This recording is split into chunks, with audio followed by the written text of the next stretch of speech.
AARP Arizona Hispanic Connection presents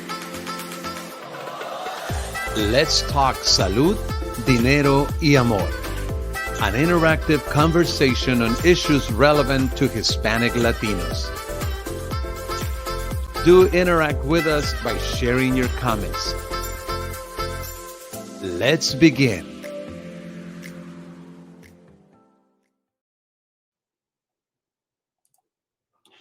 Welcome to Let's Talk Salud, Dinero y Amor. This is David Parra. I'm your host. Today's topic is very, very important, as I always say, because we always try to address issues that affect our community, and we have as a goal to provide good, trustworthy information and resources.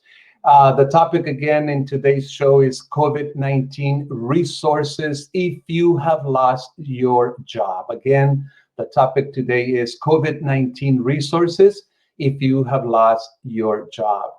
The pandemic has disrupted the life of literally the whole world.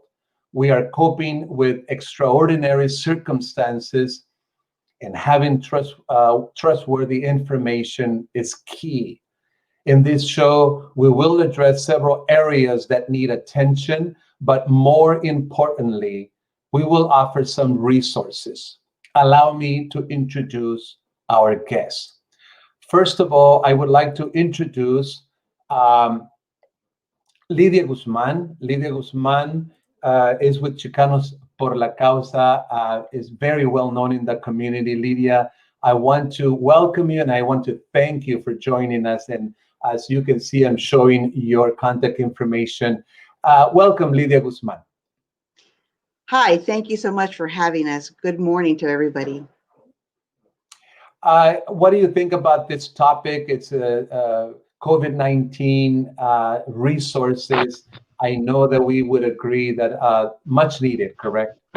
Yes, and today we have a pandemic in our hands. And when we have this pandemic, a situation like this, we're in a situation where every single organization that provides social services has to now reach across with and work and collaborate with the different organizations that provide the variety of different services, not only to share information, but also to ensure that all of the clients that we serve their needs are being met.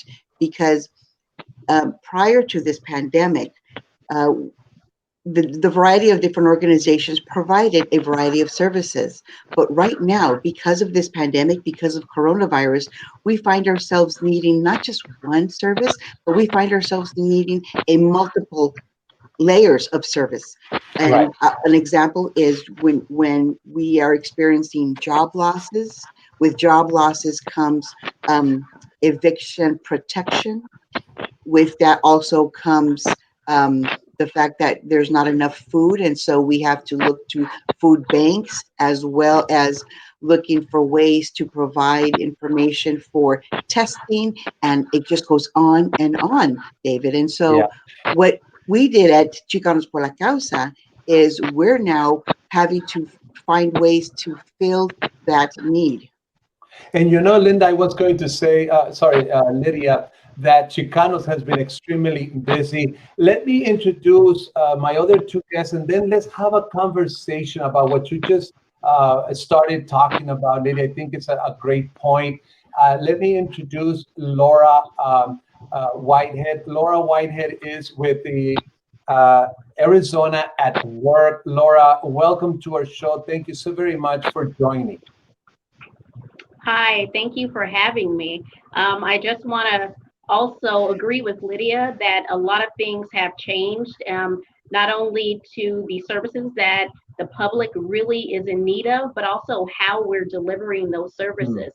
There are many people who can't come into the office, who are ill, who have contracted the COVID-19 virus, or their family have.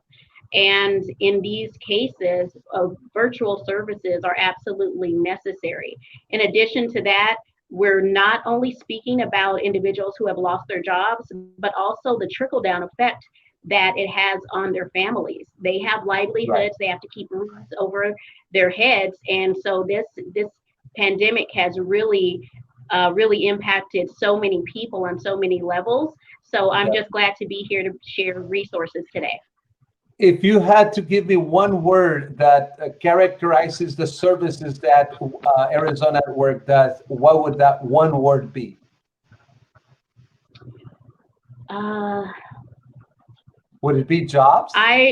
well, if I could give a compound word, I would say Okay. life changing. We get Life-changing. people on career paths, and we literally change lives. We take people from not knowing who they really were, coming into our office and really identifying their strengths, their skills, their knowledge, and really demonstrating to them that they have a strong foundation in most cases.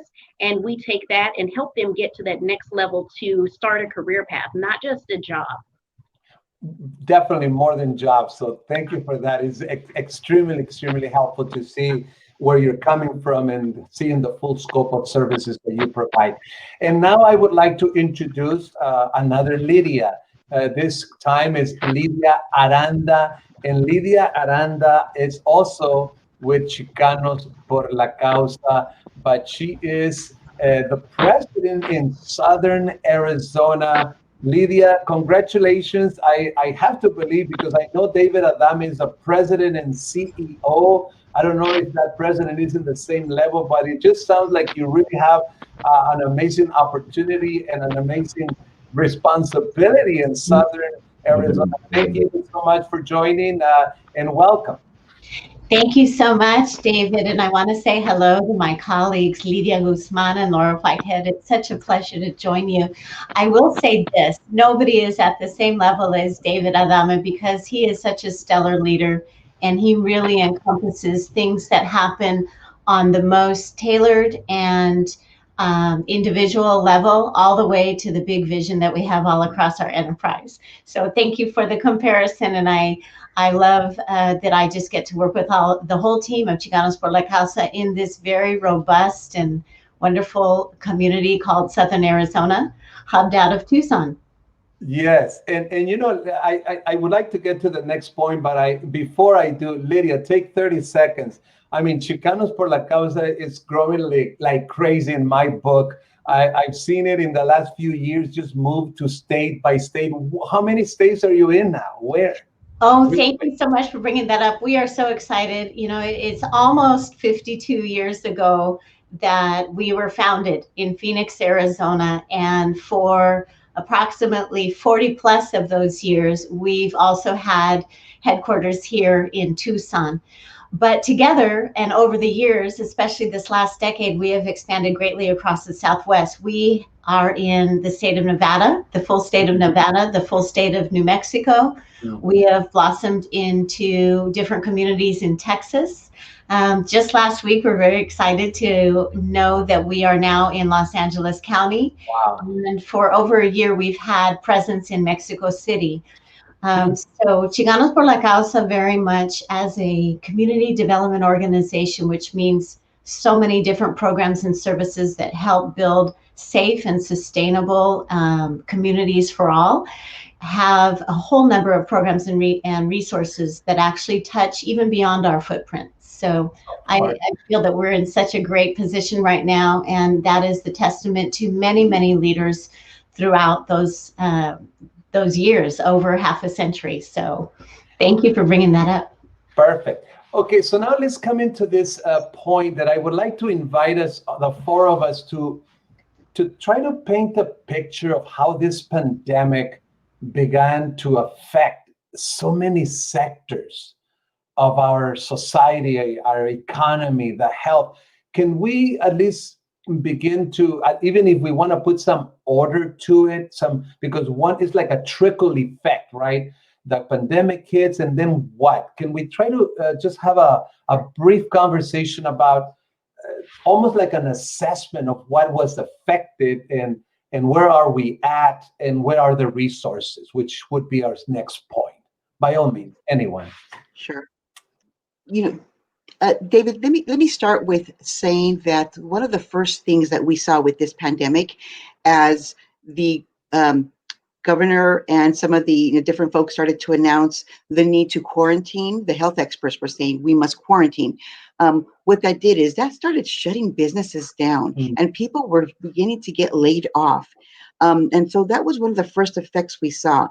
The impact on the community that it had was when people were losing their jobs, people were also applying for DES benefits, unemployment benefits, and the state became so overwhelmed with so many cases, not just here in Arizona, but nationwide. But Arizona, we had such an antiquated system that it became a backlog, if you will, of cases, and so people were not receiving unemployment, and those that were prior to the CARES Act being passed, it was a small amount.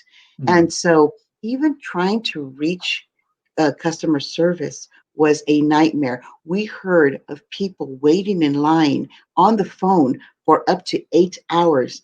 David, up to 8 hours on the phone, just trying to see if you can update. This was very new. A lot of people needed to learn how to navigate through the DES system to apply for unemployment benefits. We also saw that we have a community where many folks are self-employed. And so prior to the CARES Act, a lot of those were also left in limbo, whether they were small business owners themselves, whether they were self-employed, independent contractors. And so then there was this confusion about what they actually qualified for. And so that was a lot of what we saw in the beginning. There was a lot of fear, a lot of frustration, and there was a lot of every single social service agency did what we could to learn not only how to navigate through this, but also how to help our clients navigate through this. And one of the best things that we learned throughout this process was patience and sharing the information and the resources. Right. Laura, if I may ask you, your services, were they somewhat, or were they impacted by the pandemic in the amount of people that began to come to you to learn and to be engaged with the services you provide? Absolutely, David. So it may not be the impact that you think, although most individuals may assume that more people would come to us during a time like this. Unfortunately, some of those numbers have decreased. We've had a number of people coming to us, but getting them engaged in the program has been fairly difficult. And as Lydia mentioned, a lot of these things are due to no income in the household. They're applying for unemployment. There was a severe delay in receiving benefits, and of course the confusion that Lydia mentioned. So a lot of people were really frustrated, suffering from wondering how they were going to, make rent for the next month or feed their families. So we have had certain things that we put in place with certain vendors. So we have cohorts that we've begun, and also the state of Arizona Commerce has what is referred to as a Return Stronger campaign. And what that does is filter individuals through to us so that we can engage with them as well. So you pretty much, if you just send us an email, we can reach out to you within 24 hours or less to start our game. Let's go. Let's create a game plan, an employment plan for you to move forward. But our numbers have slightly decreased as it relates to individuals getting into training. So I would expect that would increase now that unemployment is coming to a slow or maybe an end, and how the dollar amount has decreased. So I'm really thankful for this opportunity so that our name continues to get out there, and hopefully that also will lead to individuals coming to see us virtually. Of course, we still don't want many people to have to leave their homes because we are still in this pandemic, and we do want to practice social distancing, but we can be reached virtually. So again, just thank you for allowing us to be in this forum. And I'll come back to you in just a bit, because I would like you to help us understand the type of services that you provide. But Lydia Aranda, you are in Tucson. And a lot of times we are accused, or there is a sense in the southern part of the state that we think we are the whole state, and we don't want to do that. We really want to take care of everybody. And I'm glad Chicanos is now in the Tucson area. What are you learning? What are you seeing in the Tucson area? Thank you, David, for that question. And I want to really pull on the info sharing that both Laura and Lydia have shared thus far. Here in the southern part of the state, and as I referenced before, we've been really proud, CPLC has been very proud to be part of this community formally, working with grassroots, elected officials, corporations, and the institutions of higher learning for over 40 years. So we are very accustomed to the nuances that happen down in the different counties here in Southern Arizona, be it right here in Pima, city of Tucson and Pima County, or in our extended neighboring communities that are a bit more rural, a bit more agricultural, and definitely international. And to tap on the kind of things that Chicanos por la Causa was paying attention to right at the get-go and the onset of this pandemic was to start to focus on the data, not only our own data that we were seeing coming through our doors, or the kind of things that were happening to our regular constituents and customers, clientele, and our fellow community organizations and service providers. But we thought it very important to take all that information and make it available to the rest of the community so that people would be very informed. So we came out right away within the first few weeks of March with what was called a COVID needs assessment that represented the impact, the data, and some of the very initial gatherings of communities all around the state of Arizona and how they were being impacted either by needing more resources, having to pause, where they might need funding, what was happening in counties and cities all around the state. And we, our research and evaluation department, put that together very quickly and got it out, of course, as far as we could to as many people as we could, so that people would have a tool. And I think that's very indicative of the approach that Chicanos por la Causa takes in its services.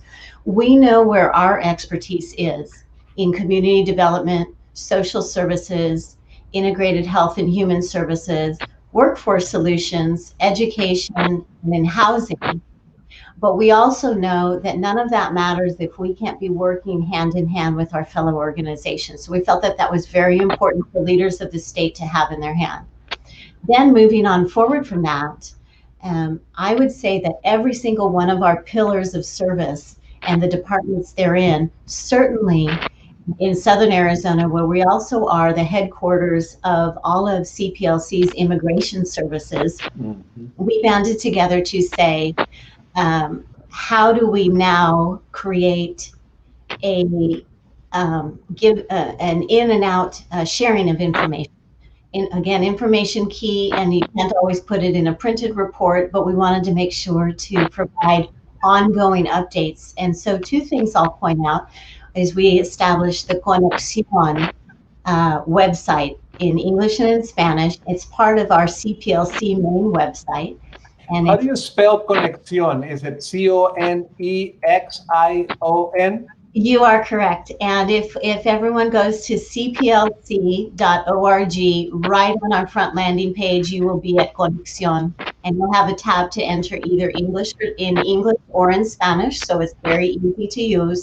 And every day we're updating it, but it is a compilation of resources that are available, not just our own resources, but really our partner organizations, just like Arizona at Work and many others, unemployment benefits and where to go find them. We have a subsidiary called prestamosloans.org, and Prestamos has been very instrumental in helping to get more IFO loans and PPP funding into the hands of entrepreneurs so they can stay afloat and so that they can also keep their own employees afloat. In our Workforce Solutions division, we also have people who, as Laura mentioned, if they're struggling with what to do about unemployment or where to go, we actually have some of our team members who will answer a call and actually help walk people through that process. because we don't want to just give them the information and take a step back. We want to be there to help them all along the way. There's information for the elderly services. So if people, and of course AARP being one of our biggest partners with that, but we also work with the different councils on aging in the different counties. And we help provide latest updates or maybe programs, like there is a current service going on with Pima Council on Aging, where they are using a wonderful relief grant that came from Pima County and the city of Tucson to help provide grocery delivery services for those who meet a certain requirement and can't get out to the groceries but need help with food. And then, of course, we have our 2 schools. And in our 2 schools here in Tucson, 2 high schools, we have made sure to pivot our attentions not only to be to the students themselves, but to use that as a gateway into seeing what is happening with the students' families and the families of our teachers and our faculty. And we call that initiative of really paying attention to the whole situation. We call that family resiliency. You were asking if one were to sum it up in a word, I would say that we're really paying attention to the resiliency of our families and communities during this time of pandemic, so that we can help build the pathways to more success for post-COVID economic and individual success. You know, Lydia Guzman, I know we haven't come to you for a few minutes now, but can you just hold on just for a second? This is what I propose. Why don't I ask Laura Whitehead to explain to us what the program that she manages is about? And then I would like to come back to you, Lydia, to basically wrap it up and see if we left any of those items that I was showing just a bit, and any updates, any new things, any potential stimulus money that might be coming our way. If you don't mind, we can ask you to kind of take that last segment of our show. So Laura, would you mind taking us through the programs that you offer so that folks can take advantage of them? Absolutely. So just to begin, Arizona at Work is we're a statewide workforce development network, and we help employers recruit, develop, and retain the best employees possible for their needs. And we also help job seekers, just as I mentioned before, throughout the state of Arizona by providing them services and resources so that they can pursue employment opportunities and essentially start and get on a career path. That our goal essentially is to strengthen Arizona's economy by developing the skills of the job seekers, and like I said, matching those with the employers. So some of the things that we offer are a wide array of no-cost workforce services to connect individuals to gainful employment. Some of those services are for the individuals that are lacking credentials or certifications. We can help with up to $4,000 of funding toward approved training in targeted demand occupations. And when I say targeted demand occupations, I'm speaking of construction. There are tons of opportunities in construction, the medical field, IT, so many jobs within those. So we have 5 target areas. We also help with resume development, essential career planning, interviewing skills, work readiness workshops, all of those things to help advance that individual's skill to find employment. We also have career advisors that are on site in each of our 3 job center locations, and you get one-on-one assistance with professional certified workforce staff, and they assist with developing that career path with the customer so that barriers could be removed. And we have a number of resources to help to remove a number of barriers so that individual could attend training and increase their skill. We also, lastly, as both ladies mentioned, we connect individuals to any other community-based organizations and social services if that is needed. And right now, during the pandemic, it is absolutely needed. This can be from child care, financial assistance to help them to learn to budget their money, as well as resources that are just the absolute need right now, like community-based legal services that can give you tips on how do you approach your landlord right now so that you can receive some type of postponement on paying your rent. So we try to pull from every partner and every resource that we have available to us to remove barriers. That is a very huge part of what we do. Let's get that barrier removed, or those barriers removed, so an individual can go to training and from that skill up and actually get on a career path. So anything that has to do with a job, we can refer them to you. They can get some training. They can even find a job, from what I heard.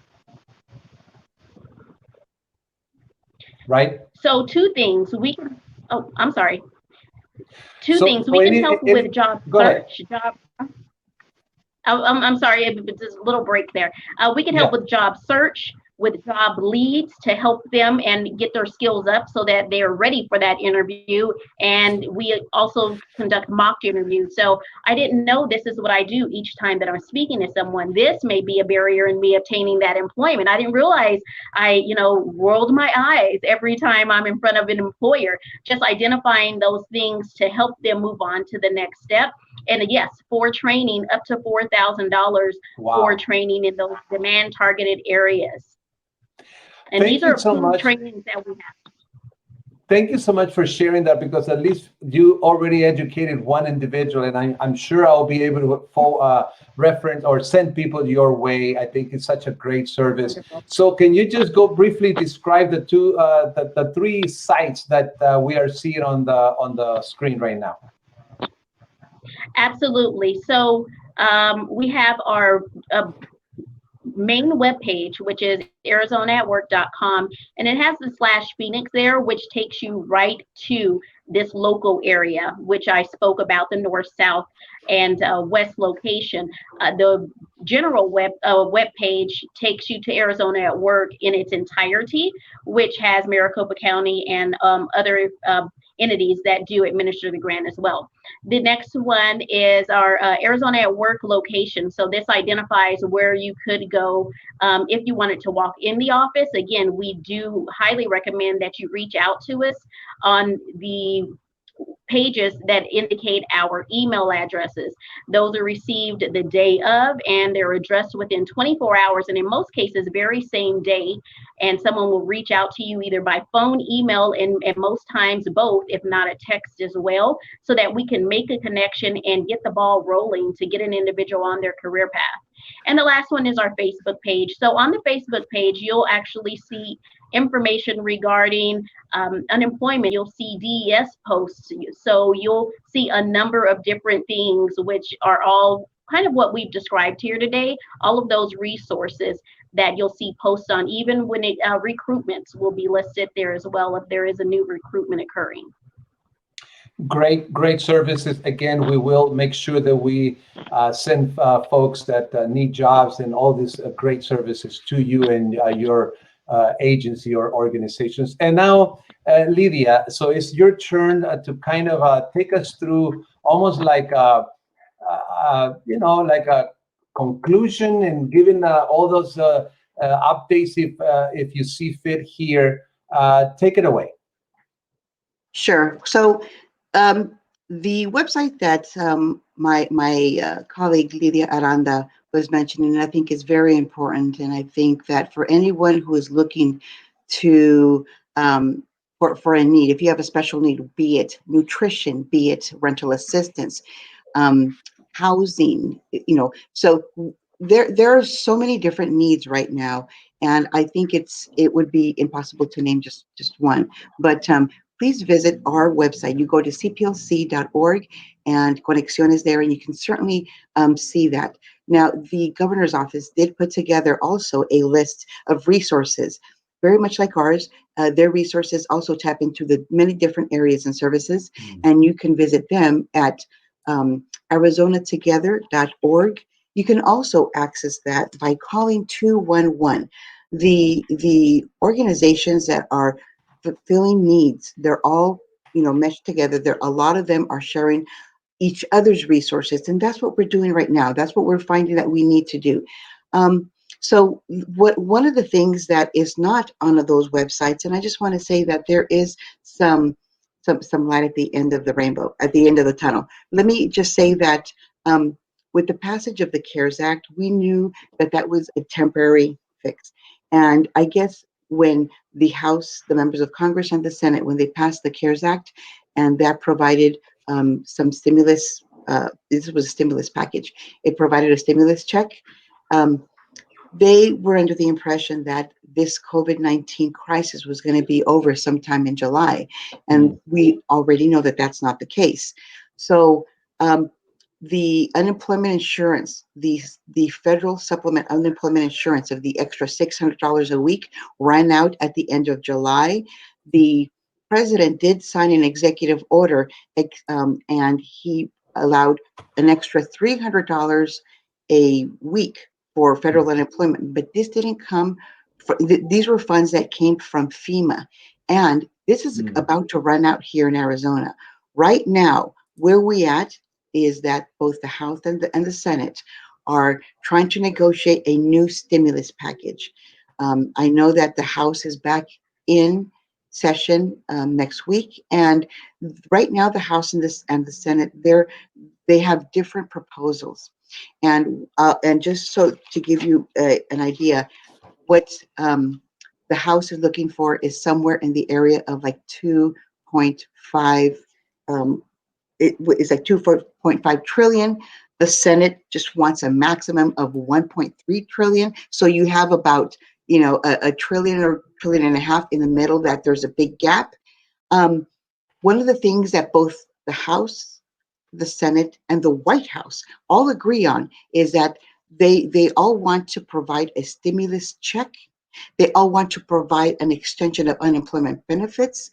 There's certain things that they all agree on, but there's also the amounts that's different, the duration that is also the things that they're trying to negotiate. And so we're going to be seeing a lot of negotiation back and forth. What some of the pundits are saying, I know that the pundits, these are the people that are closely watching what's happening in Washington, is that we may not see a stimulus check probably until after election, but things can change. I know that the president is trying to maybe pass another executive order so that there can be some sort of relief. So we'll see what happens then.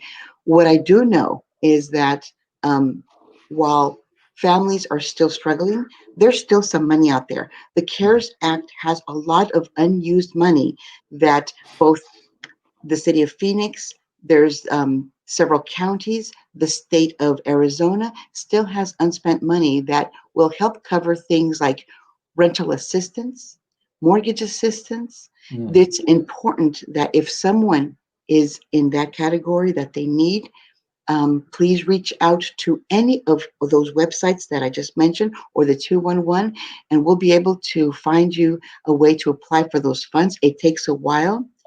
The eviction moratorium is not for everybody, but it's important that you at least apply and work with your landlord. And one of the things that I do want to stress is that the IRS right now is sending about 9 million letters to individuals saying that they need to file either their 2018 or 2019 taxes so that they can receive the stimulus check that was authorized by the CARES Act. They have until the middle of October to do this. If they don't, they're not going to be able to claim this money until the next year's tax return or when they do their tax with the IRS in 2021. But it is important that for those, and the reason this is important for our viewers here in AARP is because we have a lot of individuals who do not file their taxes because they're recipients of Social Security. Then just let the IRS know that you are a non-filer, and you can certainly receive that stimulus check that was authorized by the CARES Act. And this will be a huge relief for so many struggling families. So from what I gather, there is a lot of money available. Folks just need to find the right entity that is administering that money, correct? And Correct. could we say, obviously there's no wrong door. Anybody coming to ARP, coming to Chicanos por la Causa, even I have to believe that if they went to Arizona at work, there's really no wrong door. But would you say then that the 211, the 211 number, and the ArizonaTogether.org could be like big key sites, sources of contact information, would you say? Absolutely, David. And this is what it's about. And this is where we've seen such a wonderful bringing together and collaboration of all of the organizations. We work with several different organizations across the state, and there is no wrong door. If there is an organization that does not provide the service, one of the things that we've all learned and we're learning is we find out where. And Right. families are finding that organizations are referring their clients to fellow organizations that do things that will help them find assistance, whether it's childcare, whether it's even tests. Where do you find free tests? Where do you find free food boxes? So all of those things. And if there's a need, do not stay quiet. Especially if you have children, do not let your children go hungry. There's free food boxes. There's help out there. Please reach out to any one of us. Very, very encouraging to hear all the resources out there, folks. They just need to, call the right place or visit the right website. Let's conclude. I would like to give you 5, 10, 15 seconds. Any final thoughts? Anything that you want to communicate, convey to the community in a few seconds before we close the show? If we can start with Laura, then with Lydia Aranda, and finally with Lydia Guzman. Go ahead, Laura. Thank you. So if I could just touch base on a couple of things really fast. One, we know that I mentioned a number of times we help individuals get on a career path, but what some individuals need they need survival jobs. They need a job right now. And we have a number of employers that we're connected with where jobs are available today. And I'll just give one example, Manpower, who needs individuals to make respiratory masks. That's a $16 to $17 an hour job. So if you're not receiving unemployment or you don't have an income coming in at all, this could be that survival job that you need to get you day to day to meet the expenses and the needs that you have for your family.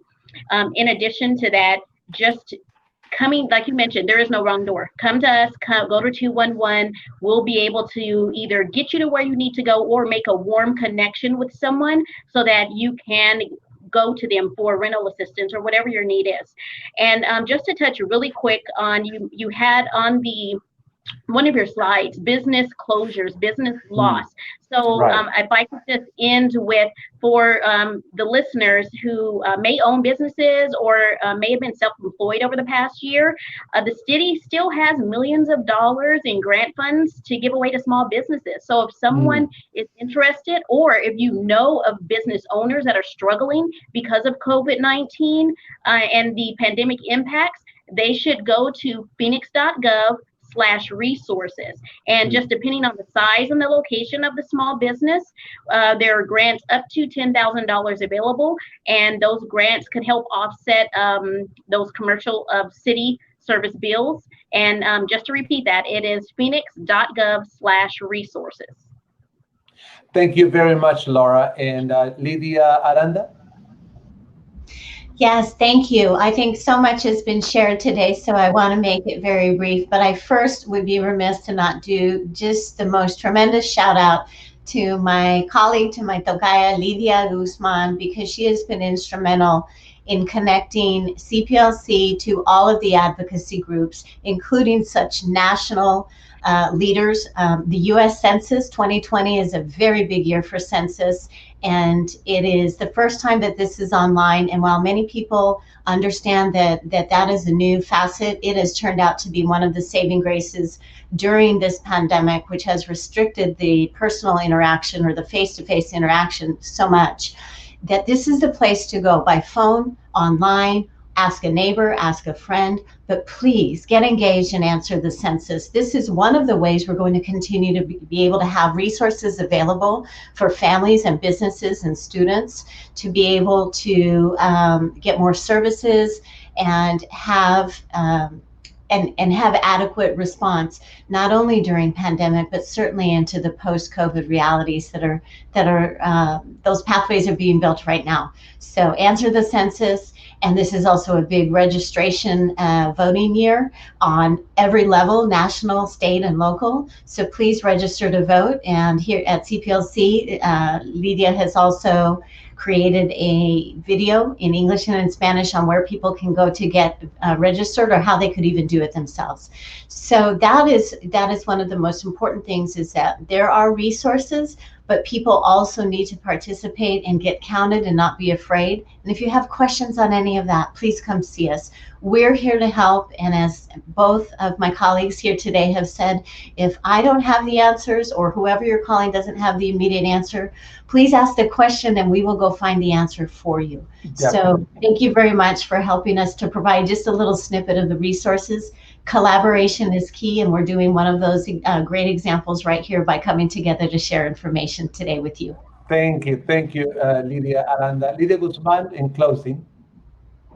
Yes, and just to follow up on that census, I know that the census, and I'm going to underscore what that census did during this pandemic, when Governor Ducey asked the federal government for funding for this pandemic.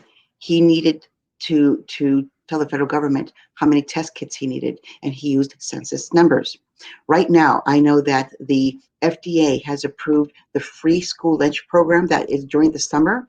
That is being extended, and so a lot of students that are, especially when they're being socially distanced and they're learning from home, they're actually continuing to receive free lunches. And that is also thanks to the participation of the census. So when we have more people participate in the census, we have more of those resources.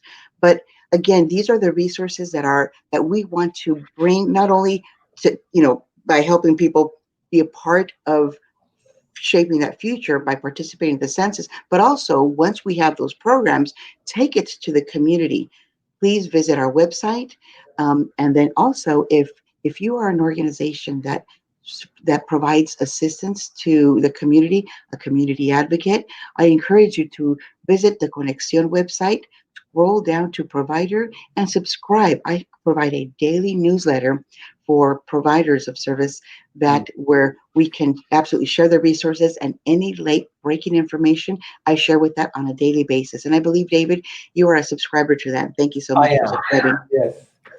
I want to thank Lydia Guzman, Lydia Aranda, Laura Whitehead. Thank you so very much. I feel very, very good, because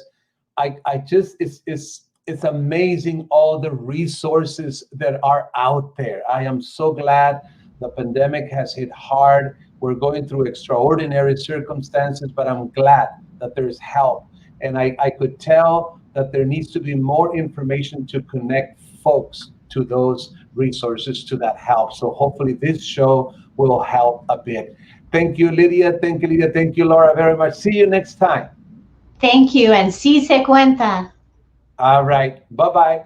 And thank you for joining. We hope this was really helpful. See you at the next show. Take care.